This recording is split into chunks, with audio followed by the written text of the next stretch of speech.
Have you ever cared about someone so much that you slowly started forgetting yourself?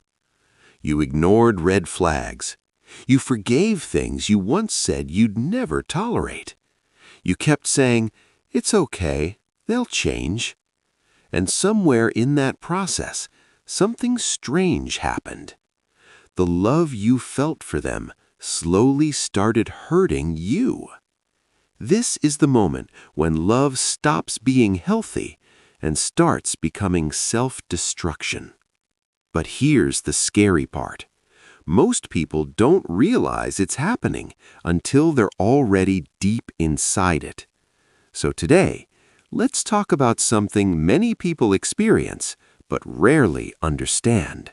When love becomes self-destruction. And trust me, if you've ever been in love, this will probably feel very familiar. First, let's get one thing clear. Love itself is not the problem. Love can be one of the most beautiful things in life. It can make you feel supported, inspired, and stronger. But sometimes, without noticing, love slowly changes its shape. Instead of lifting you up, it starts wearing you down. It starts small. Maybe you cancel plans with friends because your partner feels uncomfortable. Okay, no big deal, you think. Then maybe you stop doing things you enjoy. Your hobbies disappear. Your routine changes. Your world becomes smaller, but their place in it becomes bigger. And you tell yourself, that's just what love is. But here's the question most people never ask. Is it love, or is it losing yourself? Let's talk about something funny, but also very real. In the beginning of a relationship, people try to show their best version. You know what I mean? You laugh at jokes that aren't even funny. You say things like, "No, I love that movie," even though you secretly think it's terrible. One person loves pineapple pizza, and suddenly you're like, "Wow, pineapple pizza is actually amazing." Love makes us do weird things, but usually this phase is harmless. The real problem begins when pretending turns into permanent sacrifice. When you start changing who you are just to keep someone. One of the biggest signs that love is becoming self-destructive is this. You start walking on eggshells. You overthink everything you say. Will this upset them? Should I say this? Maybe I should just stay quiet.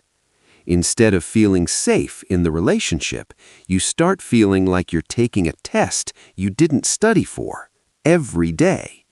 And somehow, you're always nervous about failing. That's not love. That's emotional stress wearing a romantic disguise. Another sign is when someone becomes your entire world. Now, don't get me wrong, loving someone deeply is normal. But when one person becomes your only source of happiness, things get dangerous. Because now, your mood depends entirely on them. If they're happy, you're happy. If they're distant, you feel anxious. If they're upset, your whole day collapses. At that point, you're not just loving them, you're depending on them for emotional survival. And that's a heavy burden for any relationship. Another interesting thing about self-destructive love is people inside it often defend it. If a friend says, "Hey, this relationship doesn't seem healthy," you immediately respond, "You don't understand them. They've had a difficult past. They didn't mean it." You become their lawyer, therapist, and emotional support system all at the same time. Meanwhile, nobody is taking care of you. It's like you're pouring water into someone else's cup while your own cup is completely empty. And sometimes the signs are even more obvious. Maybe the relationship is full of constant arguments, or emotional manipulation, or promises that never get kept. But instead of leaving, you hold on to the hope of what the relationship could become, not what it is. Hope can be powerful, but sometimes hope becomes a trap. You start loving someone's potential instead of their reality. Here's something many people don't realize. Self-destructive love often comes from a good place. People who give too much love are usually kind, empathetic, and loyal. They believe in second chances.